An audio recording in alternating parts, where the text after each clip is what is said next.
I'm Jacob Busani. And I'm Jake Rosenberg. And welcome to The Power Entrepreneur.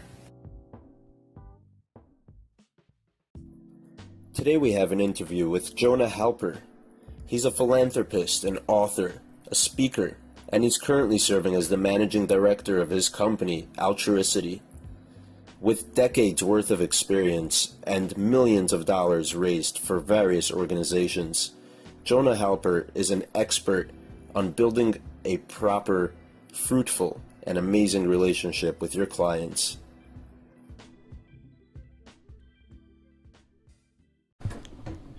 We're here from The Power Entrepreneur. We have a very special guest, Jonah Halper from ALTRUICITY. Hello, hello. So Jonah, why don't you tell us a little bit about how you were brought up and what got you started into the fundraising world? I grew up in Providence, Rhode Island, so little Jewish community of about 100 Orthodox families. I grew up Orthodox. My dad is a convert, so for us, we didn't have a lot of extended family. It was really just our family. My mother's British, so her family was across the pond. We really didn't have a lot of family. We were just in this small Jewish community. And grew up there, went to day school, the whole experience, the private day school there, and went abroad for our gap year after high school. Got turned on by Israel, where I spent my year, and came back and said I want to help the Jewish people, and I had no idea what that meant, and I accidentally landed into my first fundraising job, which was how I was basically going to help the Jewish people, raise money for Jewish charities and organizations doing good work across North America, Israel, all over the place. So it's been a great experience, and I get to do something I love to do, and yeah. Tell us about your first job. How did you get started? Who hired you? Yeah, so my first job was with the Jewish Federation in Baltimore. They're called the Associated. And the way a federation works is that they're a federated organization, which means that they raise money on behalf of a whole bunch of beneficiary agencies that do good work in the community. So you can have, one of them might be Jewish Addiction Services, helping Jewish families who are impacted by addiction and mental illness and stuff like that. So they need to raise money. And then you have Jewish Vocational Services, an organization to help Jews find jobs and help them get employed and get their skills up. JCC, Jewish Community Center, a place where the Jewish community can come together for programming, Jewish programming, life, and their preschools. And then there's the private school system, the day school system, and the higher education, and all this kind of things in Baltimore or in any city. They all have fundraising needs. So the idea of a Jewish federation is, they say, instead of having 15, 20, 50 different organizations come knocking on your door every year and ask you for money, we're going to create one centralized city hall of fundraising. And their job is to raise money and support all their beneficiary agencies that I kind of represented as what I just described, and support that. So we were like the central address for all the Jewish life of Baltimore. And there are Jewish federations in variety cities all over the place. So I got my first job there. I got hired by a guy who I adored. I didn't adore him when I got hired. I only adored him once I got to know him. But a guy named Mark Blattner, who was the campaign director, which meant he was in charge of all the fundraising in the Baltimore Federation. And at the time, I think this federation was raising about $17 million a year or $20 million a year for the Jewish community of Baltimore. And I had gone to a job fair. I met with him, where a lot of all these other organizations that were at this job fair were interviewing me, really asking me tough questions on a variety of fundraising scenarios, and what would you do in this situation, or what would you do in that situation. The guy, Mark Blattner, who interviewed me, was just kind of shooting the breeze with me, asking me about my hobbies, what books I read. We were talking about WWE wrestling, just random stuff. And after 45 minutes and the end of the interview, I was sure I lost the job, because I was so confused. Everyone else was asking me pertinent questions about fundraising. He was asking me random stuff. I got a job offer from them, and only after I got hired, he explained to me that he liked my smile, I carried a good conversation, and the rest I'd learn on the job. And that was really my first real lesson in fundraising, is that You need to be a likable person, right? People have to like to be around you. And if they like you and they like your organization and what you're doing, then they're more inclined to give to you. So all the skills, all my first job experience that I had, and I was with that federation for about 3 years, which was like a school of hard knocks. Like, it was a real tough experience learning how to fundraise, but it was stuff that you learn on the job. Like, it's not a manual. You can't open up a textbook and say from page 86 to 105, you do this and you'll be a great fundraiser. It doesn't work that way. You have to just be a nice person, carry great conversation, and on the job you'll be taught. If you work for an organization that's been well-oiled machine and does good fundraising, it's a great place to learn. Any place that does it well, go in and just learn. Just go in and be in a place, and that's what I did. For 3 years, I learned the art of fundraising, and it's not like I succeeded after 3 years, but it was a really great learning federation, Jewish federation, a place to like training federation to be good at what I was doing. So that was really my first experience in fundraising. And when did you start your company? My company was started in 2010. It is evolved since then. Like, what I thought my company was going to be in 2010 isn't what it is today. But my company is a fundraising strategy and project management firm, which means that an organization, a nonprofit, whether it's a school or a hospital or whatever it is, whatever the organization is, they come to me and say, hey, right now we raise approximately $1 million to support our operating budget. We need to get to $3 million. Or they say to me, hey, Jonah, we are outgrown our current infrastructure. We need to build a new building, or we need to do a campus expansion. We need to raise $25 million. We don't have the bandwidth to do it. We want help. So in both those scenarios, usually they realize internally they don't have the capacity to grow, to raise their campaign from 1 to 3, or to raise $25 million in new money or $10 million in new money. So they'll bring my firm on, which will not only set strategy, but also will help them project manage the whole thing, so that they feel like they're not, above their eyes in water. Like, they actually feel like they have control of it, because we can break any strategy into project, tasks, deadline, who's responsible for what. That means their professional staff of the organization. It means the lay leadership. That means the board of directors, committees, whether they have an existing board or committees, if they need us to create a new committee for a campaign that they're doing, whatever it is. We're like the puppet master to make sure all those pieces get done, nothing falls through the cracks, and that we're successful. So that's what we tend to be hired for, is to help organizations get to that next level in raising more money, whether it's for their operating budget, whether it's a capital campaign, or even endowment. That means people leaving legacy gifts. They say in their will, when I die, I'll give you $10 million. We do fundraising along those lines as well. So those are the 3 main categories of fundraising we do. And we have a variety of other special projects and studies and things that we do for clients, but those are really that's the main core product of what we do. So we know that you wrote the book. It's called Date Your Donors. Yep. Whoever hasn't purchased it yet. But yeah, please do. Why don't you tell us more about it? So I was doing some level of fundraising training. I would say it was probably more informal. I was doing speaking to committees or a board and saying, okay, this is how you fundraise. And it wasn't really formulated in a really structured way. It was kind of like the beginning of my kind of training part of my career and what I do in my business. And I found I was using a lot of dating analogies. Which was accidental. And what happened was, especially during the early days, people would retweet, or they would say things on social media. They'd quote me, if I'm at a conference and I say something, they retweet it. And then you don't recognize that you're saying certain things until other people actually put it in lights. So I'm like, oh, right, that's a good quote, right? And I started picking up on, I would using a lot of these dating analogies. And then I was starting to think, I'm like, how far does that really go, right? Is it really compared to dating, or did I just find a couple of good examples that I thought would be a nice analogy?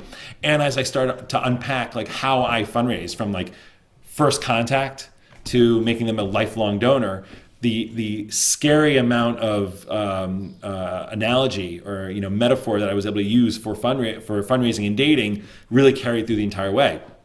And when I realized that, I said, wow, when you want to train someone how to fundraise is often a scary thing. Oh my God, I don't want to ask anybody for money. Oh, yeah. It's a taboo thing. It's dirty. It's a dirty word to fundraise. So I realized that if I could frame fundraising where I'm not inventing any new concepts in fundraising, but if I can frame it in a way where people can say, oh, it's like dating.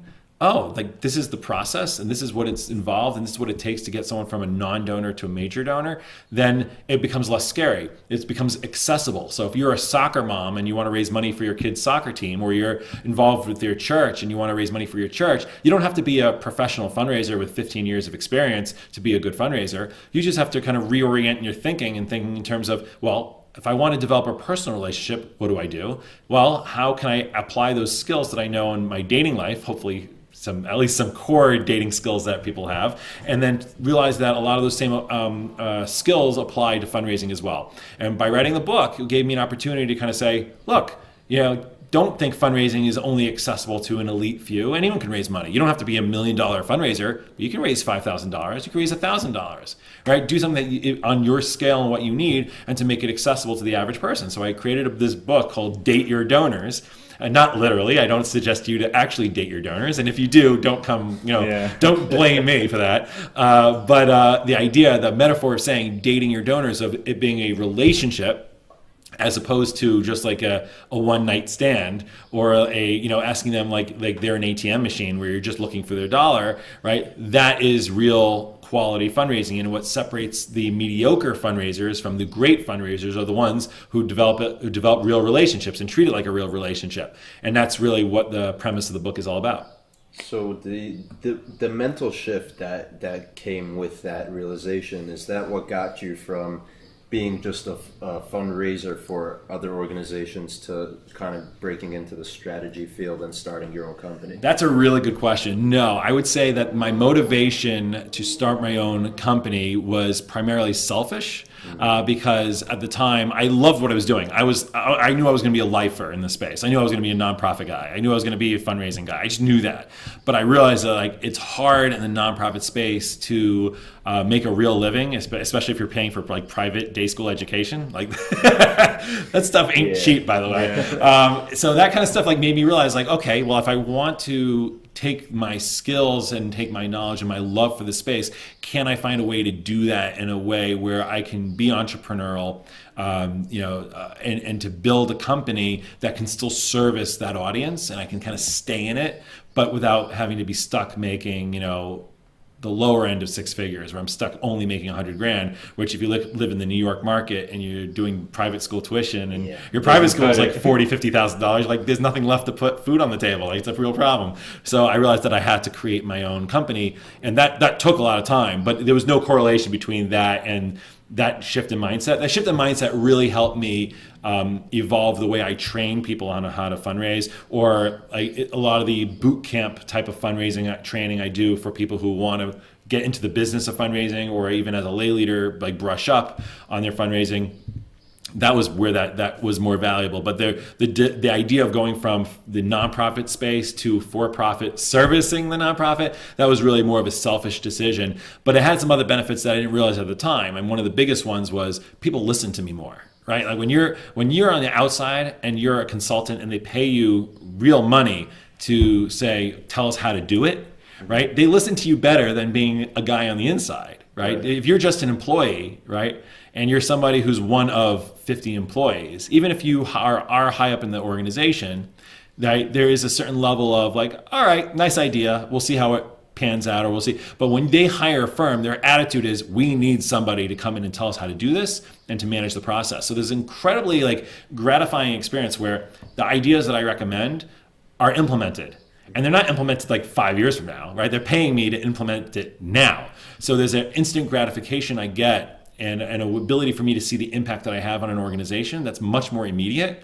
And I'm not relegated to the kiddies table, right? Where I'm actually able to make a real impact today. That's something that I feel much more as a consultant that I never felt when I was an employee.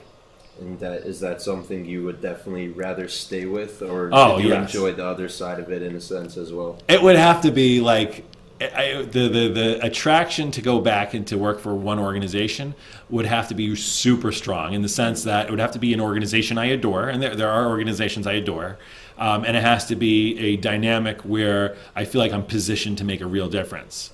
Right? It's you can listen to these political commentators on podcasts and who have huge audiences, and if you ask them if they ever run for president or office, they'll tell you no, because they feel like they make a bigger impact with their Right. audience on their podcast than they would being commander-in-chief of the United States of America, which is an interesting thought. So the idea of me being able to have more impact in my role doing what I'm doing now is definitely more attractive than going back for an organization. And that's how I feel right now. Like I said, I'm never wed to it forever, but it has to be a really sweet offer to say, like, this is an organization you adore and you're given the reins in a way that you can make a real difference that would get me to consider leaving what I'm doing now.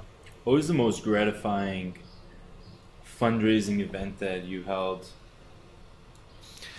So there's events, I would say, okay, so there's certain types of projects that I find the most gratifying. I mean, the easy ones are the ones where you're building a building, right? When you're doing a campaign, it's a $25 million capital campaign project, and it's a campus, right? When you see that campus, when you walk into that campus and you walk onto the brand new, like, it's got that new car smell, right? You walk in, you're like, I helped do this. Like, this is like my baby, right? Obviously, it's not mine. It's the organization that hired me.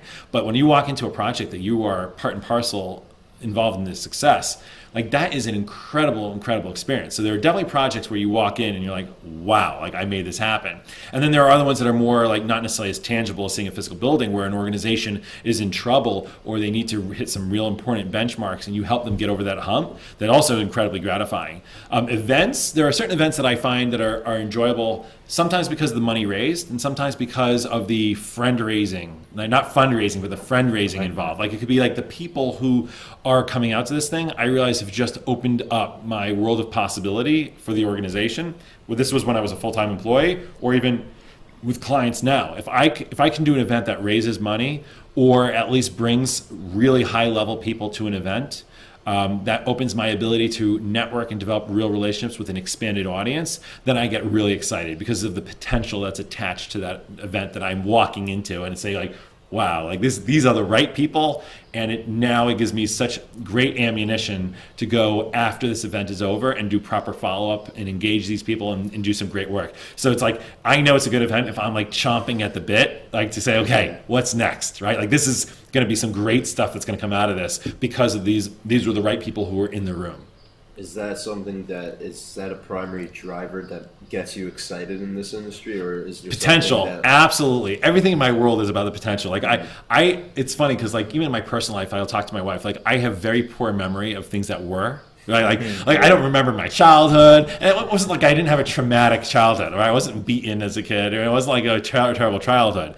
For me, it was just like, I don't put maybe I don't put value in it, or I'm not excited by it. Everything for me is about, like, what can be. And in fundraising, that's all what it is. Like, it's saying to somebody, we're at point A right now, but with your money and, let's say, 9 other people, we can get to point B, right? And get them excited about what could be. That's that's where I live. Like, the idea of saying, like, the future and the potential and what can, that gets my juices going. That's what I love. Right, so what happened is happened, and that's why I don't mind. I fail pretty easy. Like, I don't mind if I have something that doesn't work, right? Or because in anything you're willing to stretch on, any risks you take, there are going to be things that don't pan out the way you want it. I'm easy going, all right, didn't work. What's next, right? Like, as long as I see there's more things in the hopper, like, coming down the pipe, I don't beat myself up, because I'm like, okay, this didn't work, but I've got these 4 or 5 other things I'm working on, and just hop right into the next thing. Because I don't want to, I'll try to learn from those things and say, okay, this didn't work, why didn't it work? And I want to learn from those experiences, but I do not dwell. And in fact, I don't want to get depressed and focused on those things. I'm like, okay, what was is was. It's like that embarrassing thing you try to put out of your mind. Like, oh God, when I was a kid and I did that. Like, you just like want to shove that piece out of your mind. Like, okay, what's done is done. It's gone. It's over, right? Learn from it and move on. So I have an easy time doing that because I'm more of a potential guy and I don't like to think about what happened.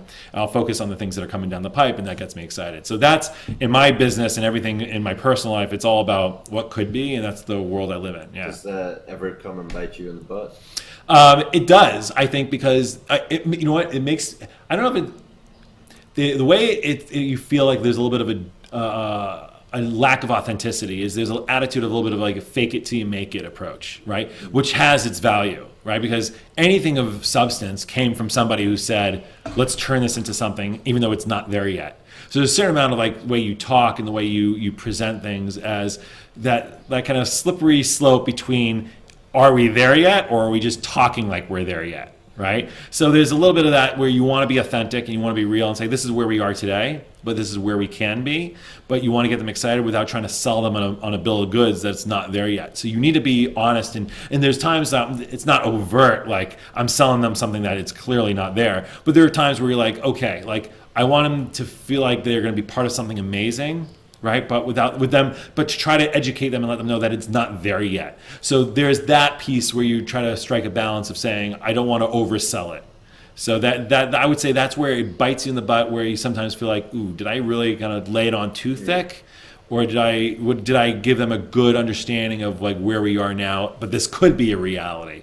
So I've talked to a business coach of mine, and to frame a lot of those conversations in the way of saying, I want to talk to you as if, like, lay it on the line, say, let's talk about what, like, as if this is where we're going to be, right? I'll let them know, like, this is where, I'll let them know, like, I'm going to now talk in a theoretical and say, this is where we can be, but to make sure that they understand that. So that it's not me feeling like was I disingenuous? And I'm not I think everyone's their own hardest critic. So maybe the other person I'm talking to does not feel that way, but I'm a little bit, because I live in the potential, I get worried that I'm overselling the potential and that they might think that that's where we are already. And I want to make sure to strike that balance. So I think that's the part that I struggle with professionally, but it hasn't really bitten me in the butt where someone said to me, Jonah, what the heck? You said we were here and they were not there. Like, that hasn't really happened. I think it's more of me self-regulating myself because of that fear of overselling it.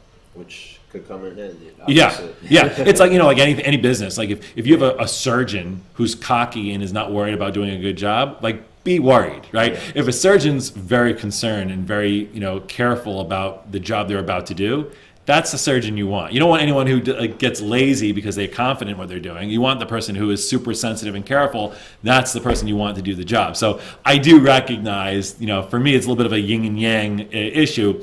But for most people, I think because I self-regulate or I'm self-monitoring myself, I think I've done a pretty good job. But that is probably the area that I'm worried about when it comes to the potential and it biting me in the butt. That's what I often think about. Now, you mentioned speaking to your business coach about it. Yeah.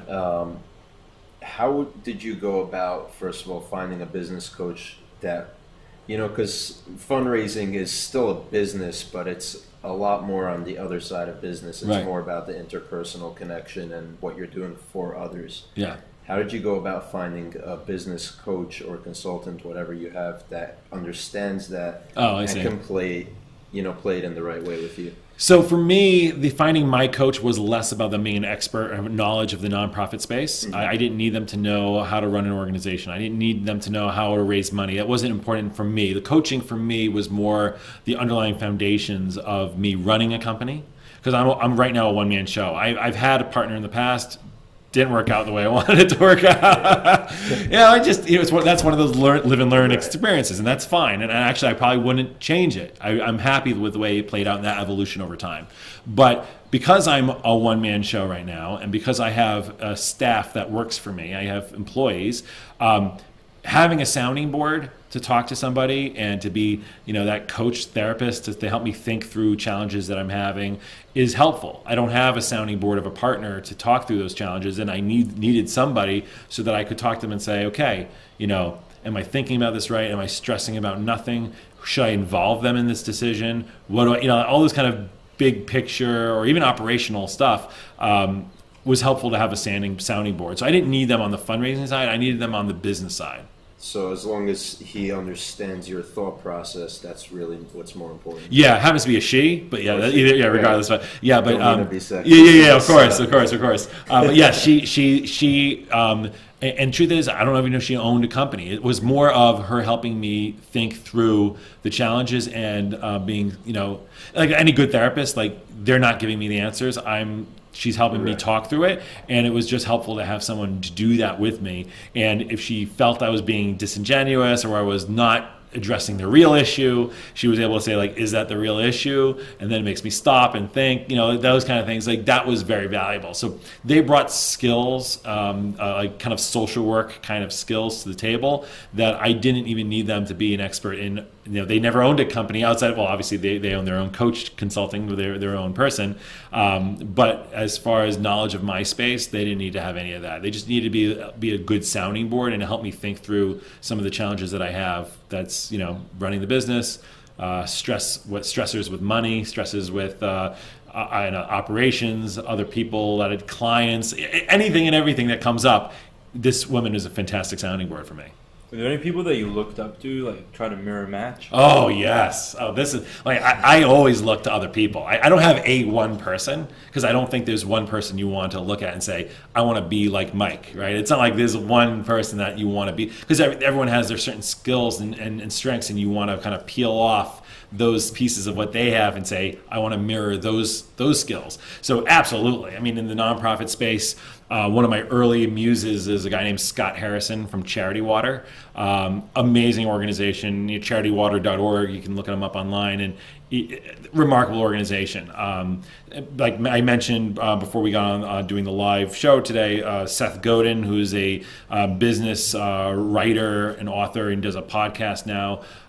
He's fantastic as well. There's a lot of other people who are just people who I respect in the community, people who have a good work-life balance, people who seem to know how to turn it off, know how to be present in their personal life and their family lives, and I respect that, and I notice that, and it's something that I want to emulate. Sometimes I do better, some days are better than others, but those are types of things I absolutely look up to. So there are individuals, absolutely, and there are companies and organizations that I look up to and say, wow, they run a good organization, or wow, they are a good professional, or wow, they do an excellent job with time management, or things along those lines. Yes. So the answer is, I look up to people. It's not one person. It's a Frankenstein of people of what I look up to. Yeah. So what does the average day look like in Jonah's life? Oh man, average day.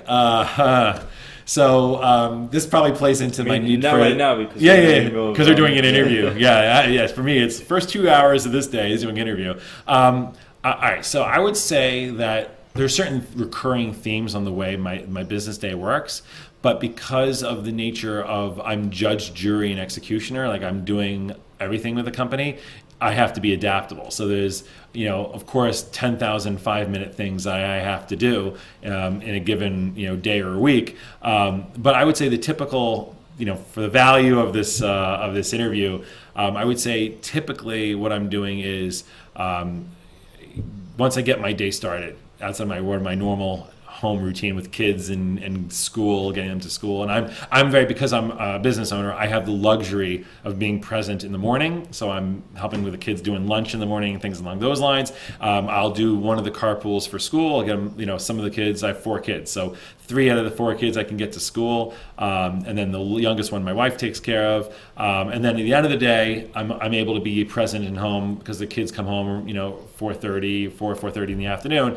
I can be home. I try to be home around like 5 o'clock, or present from 5 o'clock up until about 8 o'clock when they're starting to go to bed. Outside of those windows, outside of like getting the kids in the beginning of the day and the end of the day, the rest of my day is primarily focused around. I tend to go through all my clients, my clients are predominantly retainers. So I'm able to think in terms of, these are my 6, 7, 8, 10 clients that I'm working with on a regular basis. What is outstanding stuff that needs to get done today? Like the must get dones today, and then there's the rest of the stuff, right? So I tend to focus on the most important things that need to get done today. I'll see what those things are. Before I get focused on those things that need to get done that day, I'll respond to a bunch of emails that usually come in from the night before, or whatever that I find in my email box that morning. So I'll do my emails. I'll start focusing for, I would say, 2 solid hours. I really try from like 10 a.m. till noon, like uninterrupted, like work. Which, if you speak to a lot of people who talk about their time management, like uninterrupted work is super valuable. Like if the moment you're talking to other people or you're getting up and doing whatever it is, you're not able to focus on whatever your task is. So uninterrupted work is incredible, and you don't need a lot of it. If I can do 10 to 12 of uninterrupted work and then like 1 to 3, I'm happy. Like my day is good, right? I'll do other stuff during the day, like 8 o'clock in the evening, once the kids are going to bed, I'll go down and do like the mind-numbing things like invoicing or like other emails I have to send out, like stuff that doesn't require like critical thinking and like saying, like clients are paying me to do strategy and project management, right? That requires critical thinking, how to deal with scenarios and situations and people and things along those lines. I need to be able to focus and focus on the client work. Outside of those 4 hours, those like 10 to noon and 1 to 3, is mostly mind-numbing stuff of me responding, looking at marketing materials. Like I can look at marketing materials and say, this works, this doesn't work. I can look, I could talk to other of my colleagues, some people who work with me on campaigns, and they have a question, well, Jonah, what would you do about this? What would you do about that? Like I can focus on those kind of questions because they're not like really intense. It's more like troubleshooting, and I can troubleshoot in those other times. So I would say, 9 to 10, I'm doing emails. 10 to 12 is real work for clients, and like real work. I'll usually eat while I'm working, so I tend to work on proposals. Like if I'm working on potential client work, I tend to do that while I'm eating. Maybe there's something to be said about like the hunger for new work and my hunger for my day. Food for thought. Yeah, exactly. Maybe there's some kind of correlation to me like eating a sandwich and like trying to get new business. I don't know if this, plays into the same thing, but that kind of focus on business, new business, I try to make sure to do every day, and I'm working on proposals. In the afternoon for a couple hours, I tend to crash and burn. Like I'm a morning person, so by 2 o'clock in the afternoon, like I'm pretty much done mentally. So after that, it's like more like easy stuff getting done, and then I'm home. I'm having a good time. Right? Yeah. But honestly, like I also have like a pajama rule. Like I don't want to be out of my house at 6 o'clock in the evening. Like I am done. Like I'm spent. I all my brain power and all that has been used for the better part of the day. Like I used to like love going out at night. Haven't want to do that. I want to be in pajamas. I want to have like a nightcap, a little scotch and on ice and just relax and yeah, exactly. Yeah, it could be Netflix. It could be more work in the evening, but whatever it is, like I want to take it down like a bunch of notches where I don't feel like the pressure of the day, and then I'm pretty much done. That's pretty typical. And of course, I travel for work, so that really upends any of that model that I just mentioned. Whether it's to speak, I do board trainings, I speak at conferences. It could be an audience of 30 people, it could be an audience of 1,000 people. I'm traveling a lot for that. I visit my clients also. I have clients in Atlanta, I have clients in Chicago, I have clients in Florida, Miami. So wherever it is, I go visit my clients a couple times a year, three hours, maybe more than a couple, every 3 months or so, every 4 months or so. So I'm traveling for that as well. So that does, of course, kind of screw up that schedule that I have, but you have to roll with the punches and just figure out how to do it. And truth is, when you're traveling, I don't have the obligations to my family. My wife has to deal with all that, God bless her. But when I'm away, it gives me the luxury of being able to get more work done where I'm not spending time with the family in the morning and the evening. So I seem to, adapt because of my ability to focus more on work when I'm traveling. So before we conclude, what's your definition between the entrepreneur and a power entrepreneur? Oh, man.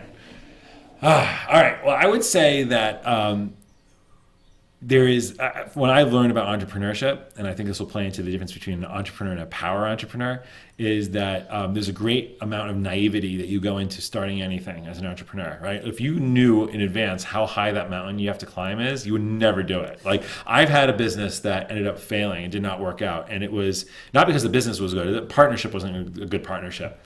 And when it failed, I was depressed. Like I looked at that mountain because after doing it and getting knocked down and saying like, do I have the energy to do this again?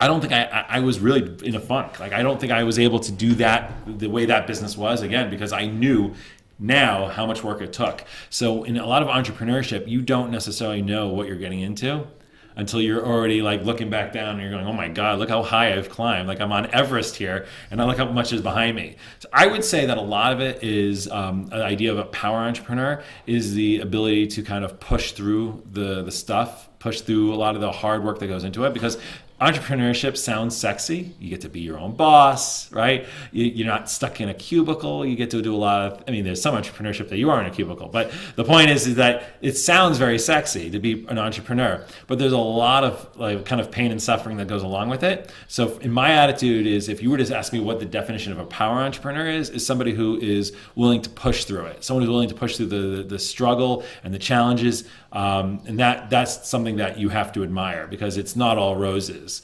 And that's something that makes you stand apart. In my world, the nonprofit world, one of the things I often do when I public speak that fits the same theme is that the definition of the word passion. Nonprofit, we use the word passion a lot. I'm passionate about this. I'm passionate about the whales. I'm passionate about special needs children, right? It's like the number one word we use to describe the type of work we're doing. The word passion, originally, the etymology of the word, the root of the word originally comes from Latin, which means pati, which was the Passion of the Christ. If you ever saw the movie, the Mel Gibson movie, right? The passion, pati, means to suffer. The original word means to suffer. That's a weird word to use for something you love, right? If you love it, it's not suffering, right? I love it. I'm passionate about my children, right? It's not to suffer. So why is the original use of the word pati means to suffer? And the answer is very simple. Things that you value, whether it's your spouse or your brothers or your sisters or your children or your job, if you value it enough that you're willing to suffer for it, right? Then it's something you're passionate about. It's something that you will see through, because not everything is all roses. There's things that are the good times and the bad times. But just like in your relationships, just because you get into a fight with your mom, right, doesn't mean you throw away the relationship with your mom. You're willing to push through it because you value the relationship more than the fight.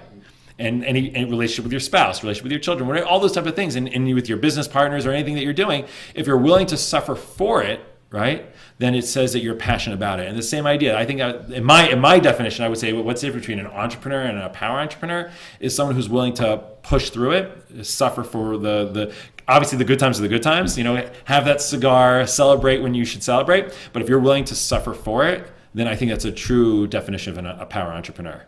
What's some advice that you would give somebody in the fundraising field, and how can they reach out to you? Oh, great. First of all, there is a dearth of fundraising. There's a need for good fundraisers like nobody's business. So it's like an industry that if you want to get into it, it is ripe for you to get in. I mean, there's a lot of mediocrity of people who are just not great. But if you are a great fundraiser, you want to get into a nonprofit, and they don't even call it so much fundraisers anymore. Call it development professionals. It's a professional role. You are a development person for an organization. But if you are interested in getting into it, it is a lucrative, in the sense that you, in the nonprofit space, you are the best paid professionals. All right, so you could make $100,000, $150,000 a year, maybe a little bit more, even if it depends on the size of the organization. It's the best paid jobs in the nonprofit space. And if they want to get into it, the most important thing to do is to just basically get an entry level place at a bigger organization that does it well. If you go work, I predominantly do it in the Jewish space, but if you work for a United Way or a Jewish Federation, or an organization that has many professionals, and they have departments and they have a fundraising department, development professionals, and doers. If you can get an entry-level job in those spaces, then that's the way to start, because then you'll start picking up and you'll understand how the cycle of a fundraising calendar works. You understand your role, you understand the role of your volunteers, your lay leadership, the board members and committee members. You start understanding how all that works, and the only way to do that is by getting your feet wet. And if you need to get into that space, volunteer. If you volunteer in an organization that you respect and you admire, a lot of people end up working full-time at organizations that they volunteered for. And then just using your networking, just like any other career, someone has to network and make connections and say, hey, I want to work for this organization. You know someone there. Can you make an introduction? I would love to get a job doing development work. And if you say you want to do development work, right, that's like stands out. Marketing, there's a lot of other types of jobs you could do. You could work in the accounting office of a nonprofit. But if it's development, you're going to definitely capture the ears of the people who work for the organization that you're interested in that, and they'll definitely entertain you. So it's definitely ripe for that. All right. If they want to reach out to me specifically and they want guidance on things along those lines, my world is predominantly in the Jewish sector. We do, of course, have non-Jewish clients, but predominantly my network, my relationships are in the Jewish space. They're more than welcome to reach out to me. through my company. My website is ALTRUICITY, ALTRUICITY.com, like altruism, altruicity.com. I'm Jonah at altruicity.com. And then my book website is dateyourdonors.com. And there, feel free to find me there as well. All right. Thank you very much, and have a great day. Thank you very much for having me. Hey there, entrepreneur. Thank you for listening. Make sure to follow us online on Facebook, Instagram, Twitter, LinkedIn, and YouTube. Look for The Power Entrepreneur, or go to our website, thepowerentrepreneur.com, to stay up to date with what we're doing and our monthly events. We look forward to seeing you.